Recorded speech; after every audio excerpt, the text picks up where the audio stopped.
Hey, everybody, on this episode of Box Office Breakdown, Melissa McCarthy tried to throw the kitchen sink at The Rock and Jason Statham. Did she do it or did she strike out? We're going to break it down next.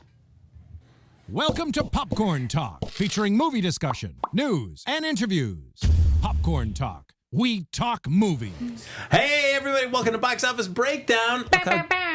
Yes. Of course, this is a show where we look back at the box office that was, and then we... Prague. Kate. Sorry, I was a little... The look of fear in my eyes. Yes, if you would have seen that, it was like, I'm all alone on this. Nobody here. About the box office that lie ahead. I am Frank Moran. I am Amy Cassandra Martinez. And making us look good and sound even better is Bree in the booth. Hey, everybody. Oh, yes. Woo! So, of course, we're going to look back at this weekend's box office. And prognosticate. We already said that. Yes.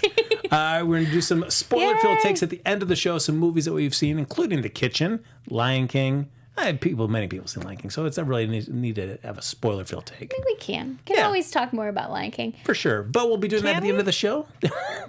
I'll have very brief things to say about that movie. But we'll be doing those at the end of the show. So if you haven't seen those films and you don't want to be spoiled, we'll give you an opportunity to jump out. Mm-hmm. Yes, but before we go any further, let's just jump right into it. There you go. Look at this. Yeah, Neil Plumley. Somewhere he's just he's feeling a little sad now. Yeah. I mean, he gave me, I was going to say all his powers, but... He did? I saw the He transference. gave me some of his powers. Just some. I've got the power. I'm going to hear that song. Yep. Yeah. Coming in number one again for a second week in a row is Hobbs Shaw, another extension of the Fast and Furious franchise, with another $25.4 million. Good chunk of change. Yes. Chunk of change. Now, you did not see it last week because you didn't care about seeing, being a part of the pop culture zeitgeist. Yeah. Did you take time to see it this week? No. All right. There you go. I did see something else that you did not mention at the top of the show. But once we get there, I'll say, hey, I saw it. Great. Cool. I can't wait. I wonder what it could be. You guys guess in the chat, because I'm there right now. Join us. There you go. Oh, yeah, you know what? That's right, folks. They can do... That's I forgot right. to tell you, because, this is an interactive show. It's not just So Amy and I and interactive. Bree just hanging out talking about movies. We need your help as well. Yeah. So, as always, like us on Facebook, give us those 5 stars on iTunes, subscribe to the YouTube channel, and, of course, the chat's up and running. So, when you're on YouTube, give it a thumbs up. 2, 3, 4, 5, 6, 7, 8, 9. Hop in the chat, share your thoughts, like all these great people are doing already. I like the way that those thumbs kind of just back it on up. All right, back to our top 5. Look at that. Look at those handsome gentlemen right there that Bree put up. My there you goodness. Go. Power rank those guys real quick right now. 1, 2, 3 in terms of just Okay. A sex appeal. No, I got it. Lay it on Idris me. Elba, The Rock, and Jason Statham.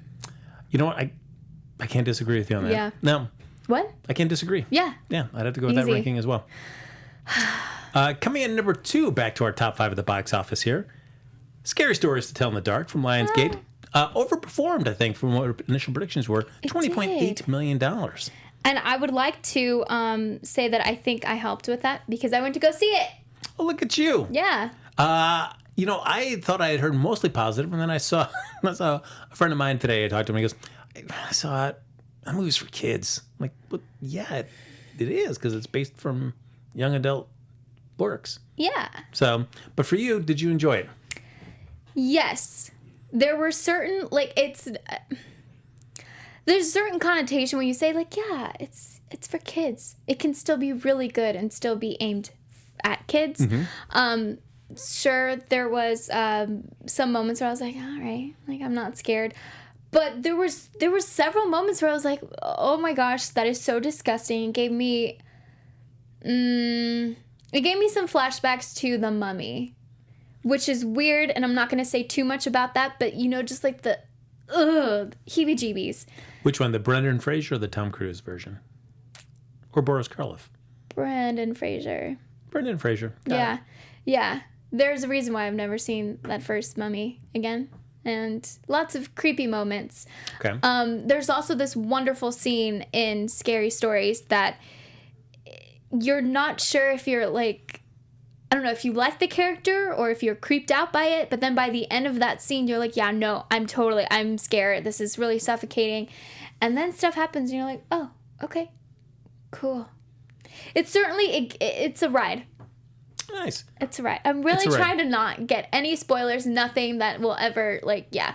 I think everyone should see it because it's never too early to get into the Halloween spirit. Okay. I mean, it's really only like 2 months away. So I'm ready. Yeah. I mean, next month we'll have all the pumpkin spice stuff, so. Exactly. true. So it's basically here. Yeah. We're on time. So Start watching them now. You may as well just dress in a costume tomorrow when you go to work Okay. or school. Just Sure. dress in a costume. Or if you're just at home. Yeah. Just put on your costume. There Yeah. you go. Answer the door. It won't be weird at all. Hi, kids. Would you like some candy? Sure. Now, had you read the original novels? No, which I would say makes it even more exciting. But also, if you have read the novels, because I know like some people did and went to go see it, you know what to expect. So the suspense is kind of there still, but it's like, how are they going to show it? And yeah, how are people going to react? All right. Yeah, I think everyone did a really good job. It's Interesting. gross. All right. I'm Icky. kind of curious to go check it out. Yeah. Coming in at number 3 is The Lion King from Disney, holding strong with another $20 million. Just almost overtook Scary Stories to Tell in the Dark, but not Yeah. quite. I did finally get a chance to go see that movie. Bree's favorite one of the year for sure. Yes. So I'm so glad you guys have that to share. Well, I mean, I know she's starting up that Billy Eichner fan club. She loves him so much. For his Favorite. As For Timon. his work as Timon. Yes. I watched that movie and I felt underwhelmed the entire time. Yeah. Ironically, I feel like I liked it better than you, Amy. Really? Yeah, because you didn't seem to like it at all. I love Billy Eichner as Timon. Yeah, but so Billy that Eichner, was but the movie. the through line. That was the only thing that kept me going. So he was the highlight. Like, and he was such a highlight that I was like, yeah. But I don't know. Yeah, you might be right. I don't know. I think I liked the movie better. You just liked Billy Eichner better. That's, I think, what we did. Maybe, yeah. I mean, I'm not going to go, like, see it again to really understand my feelings about it. Like, I'm okay with that, you know? Yeah. Seth Rogen, Yeah. and I've talked about this before where it's like, I want to see what's next from Seth. And I feel like it's, as soon as I hear Seth Rogen's laugh, I'm just like, it's Seth Rogen. It's like I can't see him as Pumbaa. Or You can't? Really? Or when he plays the character that he does in Kung Fu Panda, and he's got this Seth Rogen laugh. So it's just like, okay, it just instantly takes you out of like, you're just like, no, this is just Seth Rogen. So what you're saying is you want to see Seth Rogen and stuff, but you just don't want to hear him laugh. You don't want him to be happy. If you're an actor and you're going to be a voiceover artist, Yeah. then you should be able to have a wider range in your Of tool belt. voices. Or yes, I mean you should be able to laugh as different characters, right? I wonder if this is our issue with the Lion King live action. That, with Billy Eichner, he sounded a lot like Billy Eichner, being Billy Eichner. Some people did not like it, others loved it. Seth Rogen as Pumbaa really sounded like Seth Rogen as Pumbaa. Yeah. I liked it because it made sense, but it sounds like you don't because you heard Seth Rogen, only Seth Rogen. So that would be something that maybe casting directors in the future you would like to take into account. Maybe we don't like it. Not sure how other people out there feel about it. If you hear their voice and you can't like separate it, or if you like that they sound exactly like themselves and they are kind of themselves in these characters, if that makes you like it more. I kind of equate this to when you see your first Broadway musical. Okay. And that performance that you see is the one that gets locked into your head. Yeah. So that any other time that you see it, you're always constantly comparing it to that version. And you're finding you can't help but point out. I mean, sometimes you get pleasantly surprised or it's just like, oh, yeah, okay, that's fine. But if in your head you're always thinking and you're always singing along to that style of the music and the pacing and the way that it was performed from that original musical that you saw. And so I felt like with Lion King, I saw this. So every scene I was in my head. I'm reliving the animated film. And in terms of pacing, the way that the music accentuated the action, I just felt that this live-esque reinterpretation of it, it never quite lived up to it. I just like for the Stampede sequence, like that's a Hans Zimmer music is pumping in for the animated film, and it is just paced so well. The music is really just brings it to life. Yeah. And I just felt for this sequence, it just never quite clicked. Yeah, there's certain things that just they don't have that feeling, and it's kind of hard to describe.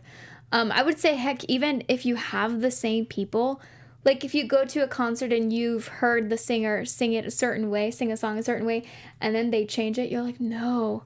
but I've practiced it this way. So it's even more complicated if it is the same person. So I can only imagine just how difficult it is just for us as consumers watching these things, that it's not even the same person, except for James Earl Jones. That's true. But even then, that felt different. Do you think though that the kids going to watch it are gonna be fine with it because this will be like we have the nostalgia factor, but they don't? So do you think that they will love this movie and it'll be their Lion King?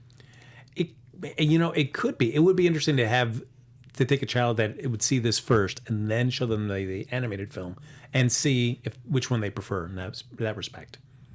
I don't know, because I know I took my daughter. She had seen the animated version. She watched it. She still liked it, but I mean, again, which one did she like more? She doesn't have any taste, so she doesn't know any better. I mean, I'm pretty sure she has better taste than you. So. So I mean, if I put both of those next to her, I don't know which one she'd go for yet. You should ask. I never want to watch come this. back next week with the answer, Frank. Yeah. Great. I don't want to see this live action one again. I'm fine. Once was enough. People in the chat are saying, Neil Hutchinson is saying, I prefer Nathan Lane as an actor. Neela J says, Billy and Seth are both what I think Timon and Pumbaa are supposed to sound like. So, and she also said, Seth can't sing though, so they shouldn't have even let him sing at all. Yeah, that part was... You like John Oliver, and I enjoy John Oliver as a comedian, as a performer. I enjoy his HBO show, but when he tries to sing, I just can't wait to be king. Man, it was rough. It was just like he was just basically like speak singing, and it was not great. Yeah, and I was like, oh, okay. I don't remember that part. You should not dwell on it. So for me, it was a underwhelming experience. Out of 5 stars, what would you give it? I'd give it a 1. Yeah, it's just not, there's no reason for it to exist. Wow. Yeah. I've never given a movie a 1. Yeah.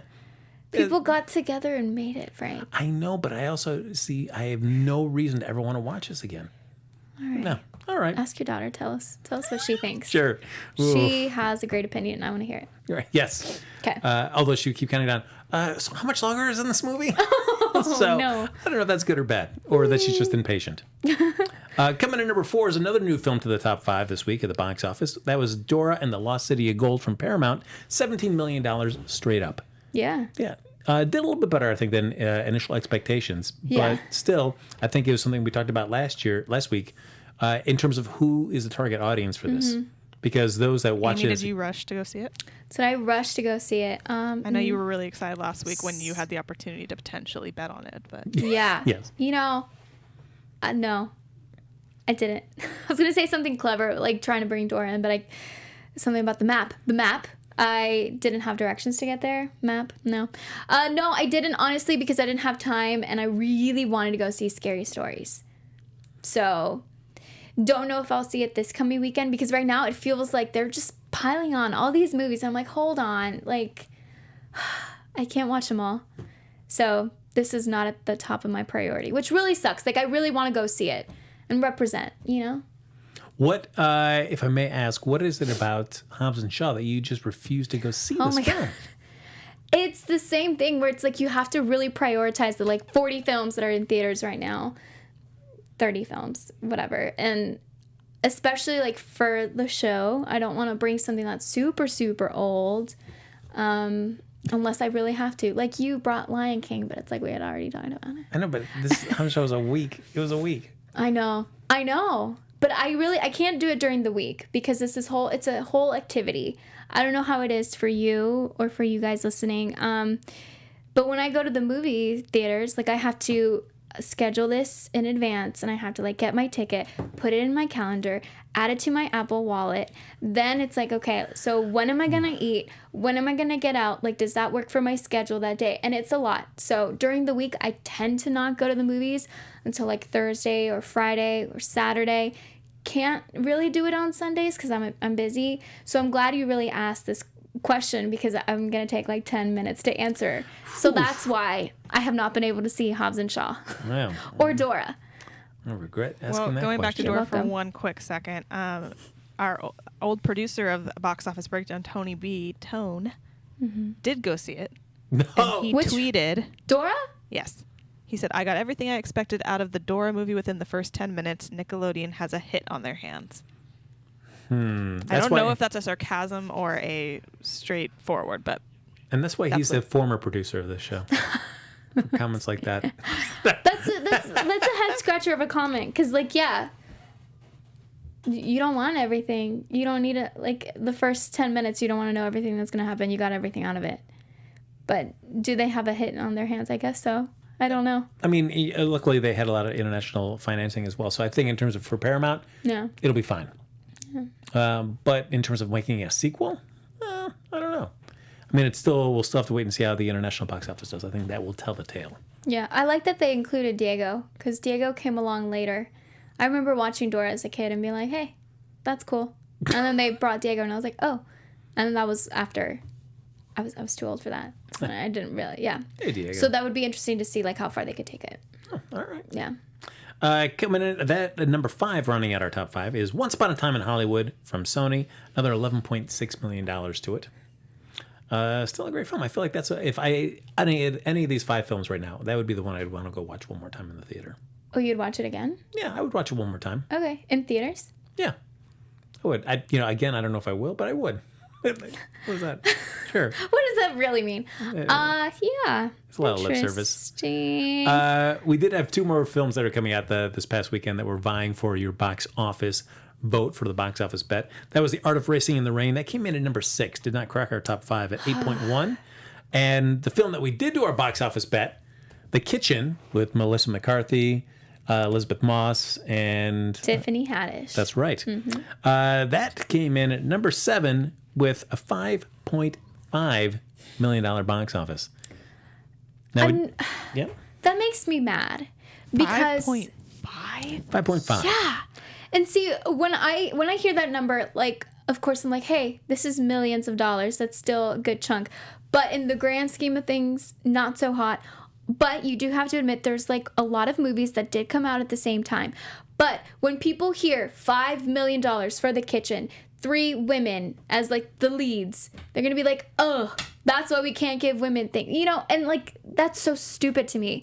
But unfortunately, that's what I've been hearing. And it's I don't know. And I guess if you don't go see it, you're part of the problem as well. But it's also one of those things where it's there's so many movies. Because sometimes there's weekends where you're there's nothing good to watch, nothing new. Let's space them out a little. Well, I mean, this is Melissa McCarthy's lowest opening box office film, behind Happy Time Murders, which surprised the heck out of me because that movie was a rough watch. Yeah. So this one did even worse than that. Happy Time did 9.5. This did 5.5. But when did it come out, and what were the rest of the movies that came out at the same time? Yeah, this one though, I'm not going to blame it on just because it was many women responsible for the film, both on front and behind the camera. I'm not going to say oh, well, that's why women should not be doing this. That's not true. It's just give them great material to work with. There's only so much they can do. If the script is not great, there's not a lot they can do to elevate that. And that was the case for this. It's a very cliche script, which is a shame. So I went and saw this, and it was not. It was a rough watch. Cliche meaning you knew exactly what was going to happen. Yeah, there was nothing really different. Yeah, I mean, if you've seen any sort of kind of mobster film, you know the beats that are happening in this movie. It's just, it's a shame. It was just beats that you've seen done better in other films, and you're watching this and you're thinking, wow, I would rather be watching any of those other films than the film I'm currently in here. Oh yeah, that's from. That's from Scarface, or that's from Godfather. Oh, gosh, that's a great movie. And then you're not. Yeah. And it's you're not even watching this film anymore. So the beats, old, we've seen them before, but how did they do doing those beats that we've already seen? It's Tiffany Haddish. I'm not the hugest fan of Tiffany Haddish, but she plays a character at the beginning that she's kind of in an abusive relationship. Ooh. And then, basically the idea is that they're all married to men that are in the mob, and then they get arrested and put in jail. And so they kind of step up to make sure everything's still running effectively.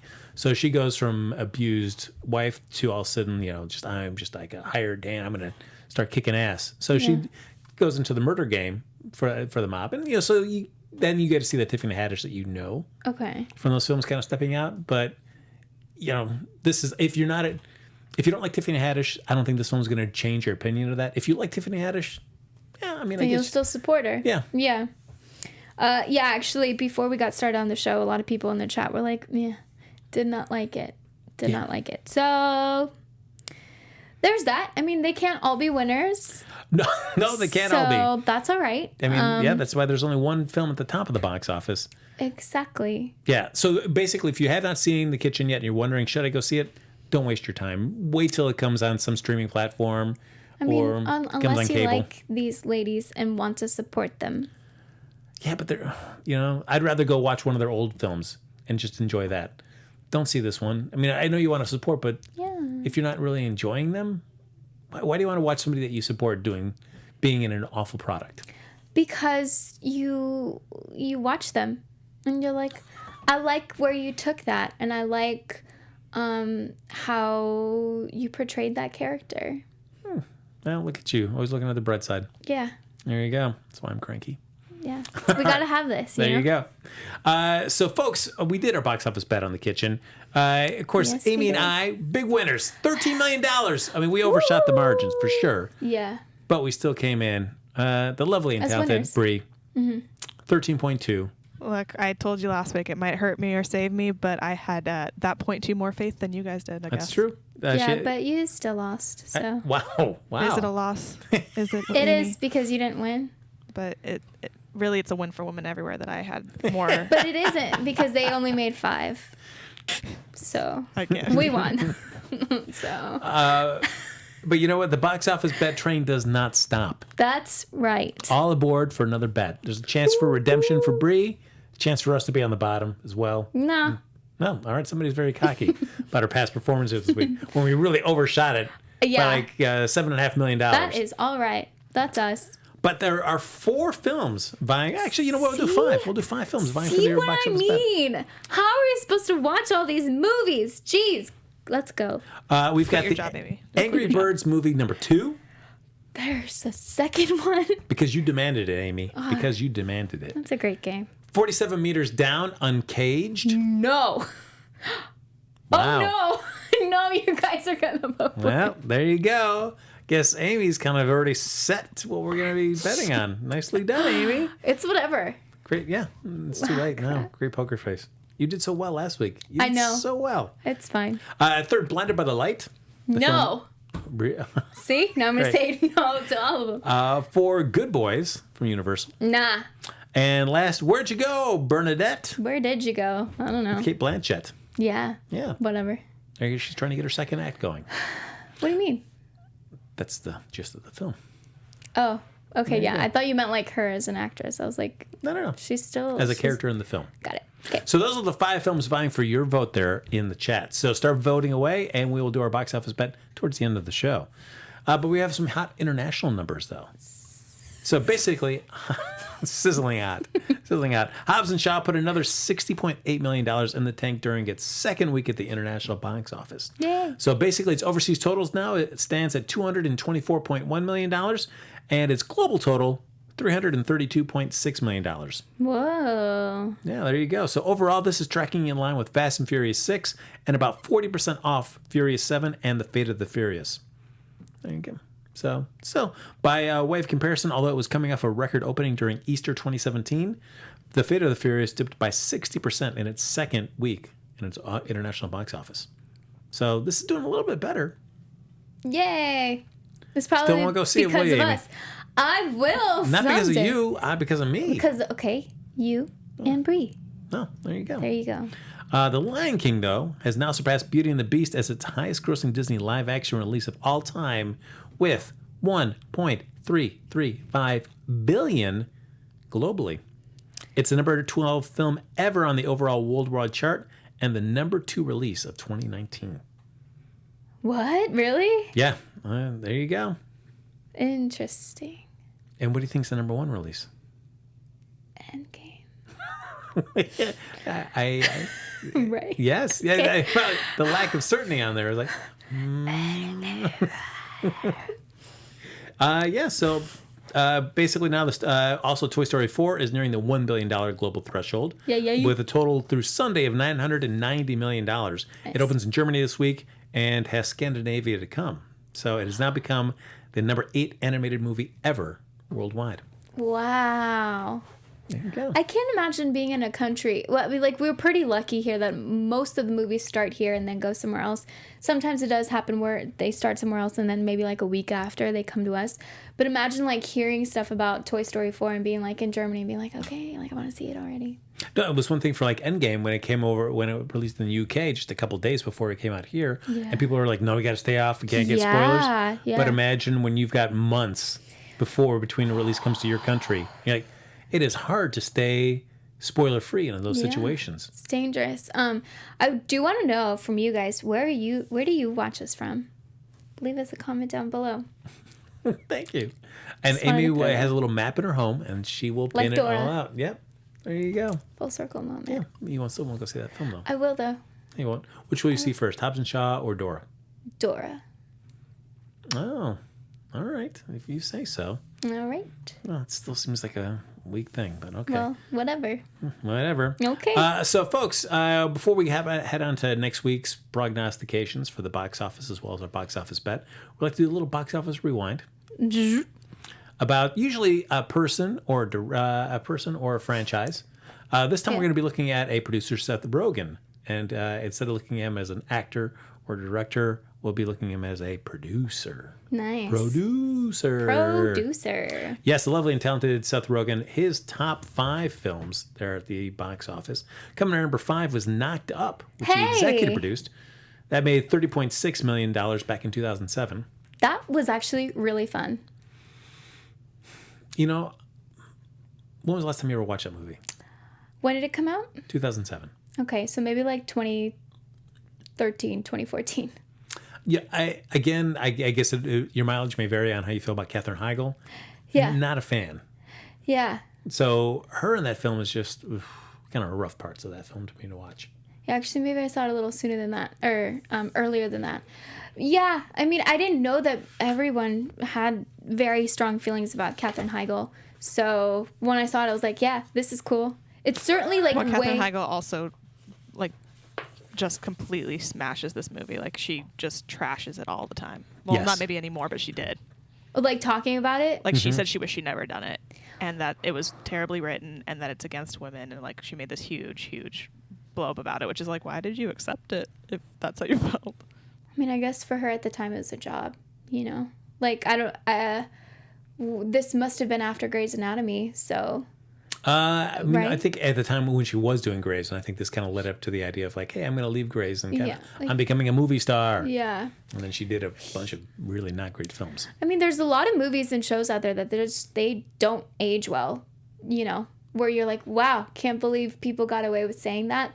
But when it came out, when that was going on, when I saw it, I was like, I thought it was going to be way just like raunchy, like unnecessarily raunchy. Kind of like Zack and Miri make a porno. Mm-hmm. And then there's a little bit of heart there. And you're like, hey, that's surprising. Thanks for that.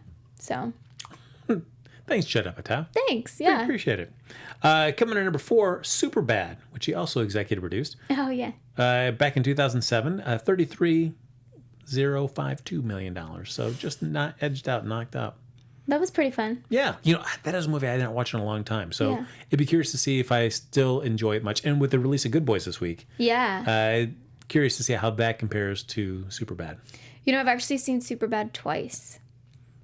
Because the second time I started, I was like, I can't remember if I've seen it before.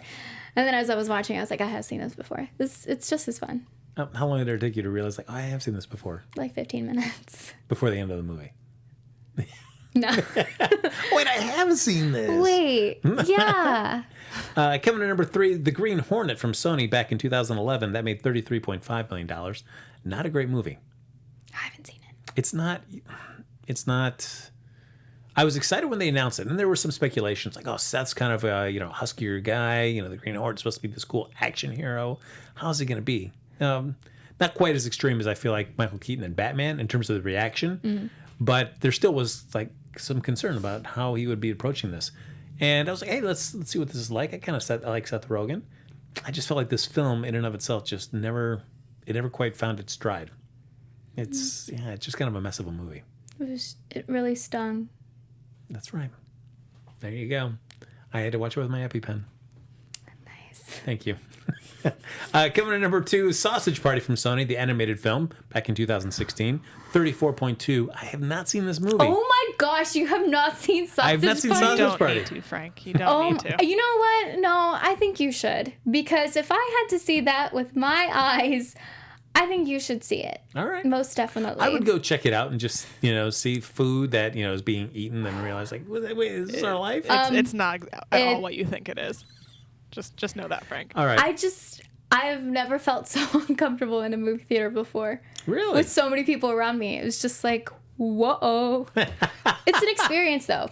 So that's, it's something. Well, why don't we do a box office breakdown watch-along? Oh, God, no. For Sausage Party. Heck no. Yeah. We'll stream it live and just see how uncomfortable you get during this film. If we get 75 likes on this video, then okay. All right. Ooh. 75. That's it. 75 likes, folks. And you can see Amy Cassandra Martinez look incredibly uncomfortable watching Sausage Party. I would love to see that, and I know you would as well. So hit that like button. Or like whatever. No. Just comment. You can also just comment. Oh, those count as well, then. No, they don't count. You can just interact with us in the comments. You don't need to give it a thumbs up if you don't want to see us react to it. Yes, of course. Oh, yes. Yes. Sausage Party. Let's make this happen, folks. And coming in at number 1 here for Seth Rogen's produced films was Neighbors, back from Universal in 2014, $49 million. I freaking love Neighbors. Yeah, I remember thinking it was better than it was going to be. Yeah. Leslie Mann was in it, no? No, it's Emily Roseburn. No. I love both of them equally, and I know they're different people, but sometimes I get them confused. Wait, Leslie Mann and Emily Roseburn? You get the two of them confused? I could see Emily Blunt and Roseburn more than I could see... Emily Blunt and Roseburn?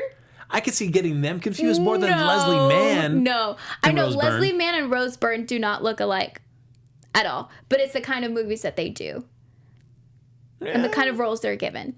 I love both of them equally, separately, but yes, Roseburn is fantastic in Neighbors. All right. So yes, that was our little box office rewind there. So folks, we're going to do our next week's top 5 there, what we think the rundown is going to be. But in the meantime, keep voting in the chat for which of those 5 films that you'd like us to do the box office bet on. Just so Amy knows, it does look like 47 meters right now. So there you go, Amy. Whatever. I don't care. I don't want to see any of these movies. They're all awful. It's too late. They're all just, who cares? All right. So all those entering in, we've got Angry Birds 2 coming in at 3,500 screens. 47 meters down on 3,600 plus. Whatever. Blinded by the Light on 2,000. Good Boys on 3,000. And Where'd You Go, Bernadette on 2,300. Do you see any of those taking the top spot?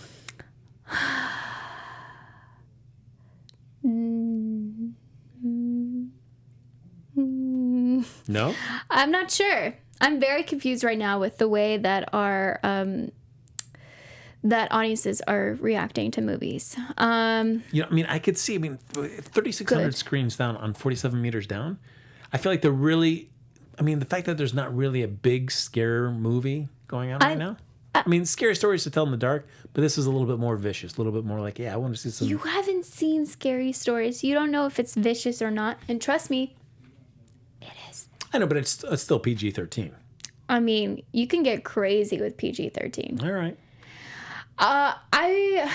There's been a lot of marketing for Good Boys. At least I would love for that to be number 1. Okay. I'd be down for that. So then, let's do it then. This is our list, so we can do it. Exactly. Right? Okay. So I say Good Boys first. Okay.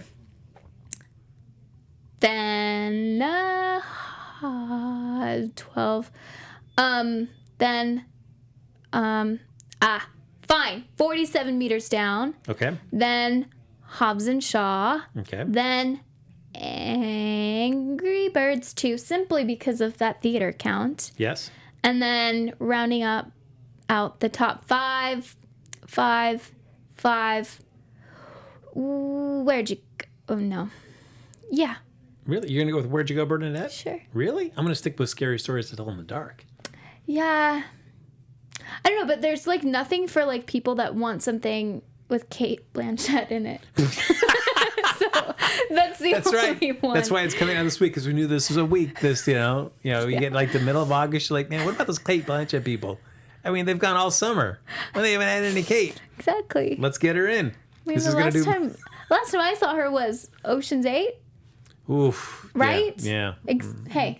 Wash that out of my eyes. Her outfits were amazing in that movie. Yeah, but there was that terrible scene. Like there's so many plot holes in that movie. Whatever, it's not that bad. The first So thing it you is. guys, her fan club, her massive fan club will That's go right. Yeah, out. they're all gonna be there. I love it. The Kate Blanchett fans. Mid-August is for you. So all right, that's gonna be our top 5 of next week. But now we gotta do our box office bet. And we see all those votes going on. While we kind of tally up the votes, I'll just let you know again, if you're joining us for the first time, what the box office bet is. You will vote on the films that we've chosen here in the chat of the films that are being released this next week. You'll pick one of those. Whichever one has the highest votes, we will do the bet on. And the bet is whoever gets closest to the actual opening gross for that domestic gross of that film gets to be the prognosticator or prognosticators. The loser will have to go see that film and then tell us all about it, which is sometimes harsh. And sometimes you see the film that you even won and you still see the movie like The Kitchen and you're like, why did I waste that hour and 40 minutes of my life? You gotta have faith, you know? Thanks, you George gotta Michael. have faith. All right. So, Bree, does it look like anything has changed from 47 meters I'm down? trying to see. It might be either that Good Boys won or that there's a tie between Good Boys and 47 meters. If the chat could help me out. Oh. I know. That's what I can't really. I think Good Boys just took over. Oh. So let's go with Good Boys. Good Boys, right there from Universal Is Pictures. that what we're like really going for? That's Like where we're that's going. our final one? That is our final one. Oh, thank you. 3,000 screens there. It's cool. All right. So My hands got clammy. I'm so stressed out. Okay. We said that would be our number 1. That's true. We did say that. So, real quick, I just want to, just for curiosity's sake, Superbad? yeah, I just want to see, double check what that did. Opening box office weekend there. Superbad, its opening weekend did $33 million, again, since we had that on there. So, 33 and 07. yes. I mean, no, why are we talking numbers? Yeah, 'Cause no, this no, is- like continue. Talk it out. Nope. It'll I'm not help gonna- you. Nope, it won't help me out at all. So, folks, we're going to be doing this sweet little bet. Amy, Bree, and myself. Ooh, there we go. Oh, this is going to be good. Good boys. You're such good boys. Jay is what? Jay is saying 47. Oh, all right. Okay. All right. Good boys. Good boys. Good boys. Good. I mean, I feel like every trailer I've seen has made me excited to see the movie. Trying to read the number from your eyes. Like, I mean, have you seen the trailers? Have you been? I have seen so many trailers of Good Boys. Yeah, they But- just keep like it's cool, but it's also like whoa, slow down with the marketing. But like I understand what you're doing. Do you worry that the best things you've seen are in the trailers, and when you go watch the film, you're going to be like, oh, all right, that's it? I don't think so. I think a good chunk of the things are in the trailer. I don't think everything is, but there's certainly, especially like the second version. I'm like, yeah, there's more jokes in there. Please don't tell me. Oh. I find it is tough when you have red band trailers because I feel like that's going to show you like the stuff that you would ordinarily never see until you went into the theater, but they're still trying to entice you by showing that, hey, this is really crazy. Check it out. Yeah. And then I feel like when you see the red band, you go to the film, you're like, oh, yeah, Come on, like why? I've already seen this stuff. Yeah. And usually the way you've seen it cut in the trailer, you're expecting it to land Exactly. like that. And when it doesn't in the film, you're like, oh, that wasn't as funny. Yeah, there's some moments with the swing in the trailer. Yeah. The delivery, the girl's delivery is just always perfect. That I think about that moment after. I'm like, yeah, that's gonna be good. Oh, all right.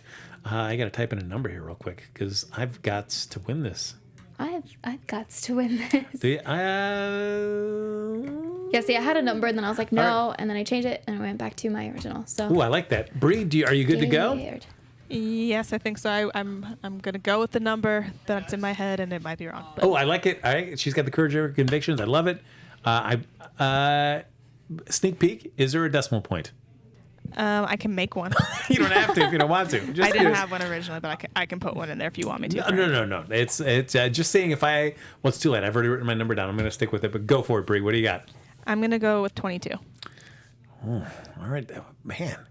Bree. All right. I like it. Not going where I was expecting. I like it. Where did you think I was going? I thought you were going to be going higher. I just there's so much coming out this weekend, so I just feel like people might be split. But I do think this one will probably make the most. But I don't know. We'll see. Oh, all right.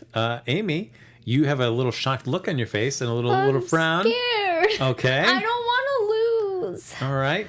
Jesus, 43. Oh, Amy. I like it. Whoa. All right. 43. What? Oh, man. I'm right there in the middle. 35. Feeling good. Feeling very good. I feel whatever. Yeah, all right. It's okay.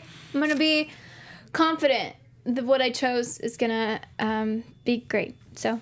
Okay, well, that's very, very kind of you there. Now, folks, as we're getting ready to wrap up here, I did some spoiler stuff about the kitchen. I really have nothing more to say about that, so we'll skip the spoiler part of that. Yeah. And then we've talked about The Lion King. But the one thing we want to make sure you do more than anything is make sure you give this video 75 likes, so we can do that special box office breakdown watch along of Sausage Party with Amy and myself, just so we can see how excited Amy is to see this film again. I mean, it would be a Popcorn Talk exclusive. That's right.